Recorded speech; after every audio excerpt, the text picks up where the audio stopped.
좌파 정권만 들어서면 집값이 들썩입니다. 좌파 정권만 들어서면 국민의 삶이 두 배로 힘들어집니다. 부동산 가격은 심리가 매우 중요합니다. 좌파 정권은 대책을 발표할 때마다 부동산 가격이 반드시 오를 거라는 확신만 심어주고 있습니다. 이재명 정권이 출범한 지 4개월입니다. 오늘 세 번째 부동산 대책이 발표되었습니다.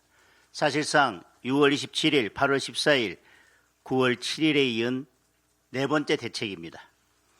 평균적으로 한 달에 한 번꼴입니다.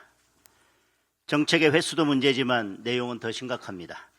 시장의 메커니즘과 국민의 수요를 전혀 이해하지 못하는 더 센 규제만 반복하고 있습니다. 청년 서민 죽이기 대책입니다. 한마디로 청년 서민 주택 완박 대책입니다. 서울은 일부가 아니라 전역이 규제로 묶였습니다. 경기도 12개 지역은 조정 대상 지역에, 투기 과열 지구에, 토지거래 허가 구역까지 일괄적으로 지정되었습니다. 부동산 시장 안정이 아니라 부동산 시장을 정지시켰습니다. 주택담보 인정 비율을 대폭 줄이고 전세 대출을 DSR에 적용하면서 청년과 서민, 신혼부부와 같은 실수요자들의 내 집 마련의 길이 막혔습니다. 서민의 내 집 마련은 막히고 부자들만을 위한 부동산 시장이 생겨날 것입니다. 여기에 토지의 실거주 의무까지 더해져서 전세 물량은 줄어드는데 전세 수요는 폭증하면서 전세 난민이 대거 양산될 것입니다. 풍선 효과도 피하기 어렵습니다. 규제가 없는 도시 지역으로 자금이 몰리고 결국 전국의 집값을 올리는 역효과로 되돌아올 것입니다. 이번 대책은 결국 사야 할 곳을 미리 알려주는 좌표 찍기 대책입니다. 부동산 가격 상승 요인은 크게 공급 부족, 수요 증가, 유동성 확대입니다. 뚜렷한 공급 대책은 없습니다. 중대재해처벌법 엄격 적용을 밀어붙이면서 주택건설 자체를 포기하고 있습니다. 현금 살포로 유동성은 크게 확대됐습니다. 부동산 가격이 오르지 않을래야 오르지 않을 수 없는 상황입니다. 공급은 없는데 수요만 때려잡는 묻지마식 규제로는 집값을 절대 잡을 수 없습니다. 외국인만 특혜를 보고 국민은 차별받는 정책으로 주거 안정은 절대 이룰 수 없습니다. 또다시 부동산 폭등의 망령이 어른거리고 있습니다.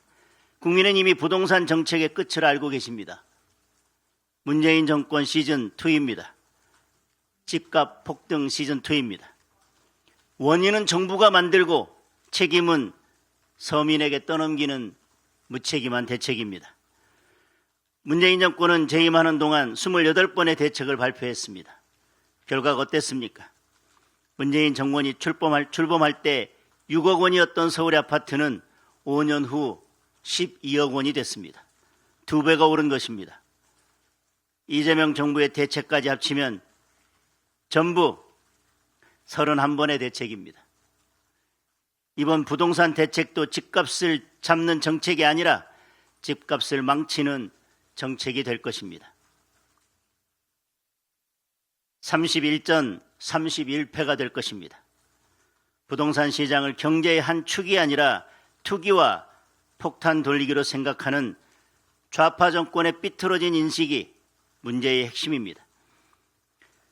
좋은 집에 살고 싶은 국민의 꿈이 왜 투기입니까? 내 집 마련을 위한 서민의 노력이 왜 비난받아야 합니까? 초강수로 집값이 잡히지 않으면 다음은 뻔합니다. 세제를 개편하고 보유세를 대폭 올려서 내 집 마련의 꿈을 포기할 때까지 국민을 옥죄는 것입니다. 다음 대책이 무엇이든 결과는 똑같습니다. 이제 집 한 칸 마련하는 것조차 힘겨운 현실입니다.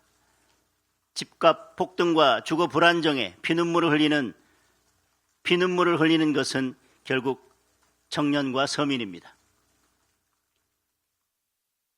국민은 빈대를 잡겠다고 초가삼간을 다 태우는 이러한 대책을 원한 것이 아니었습니다.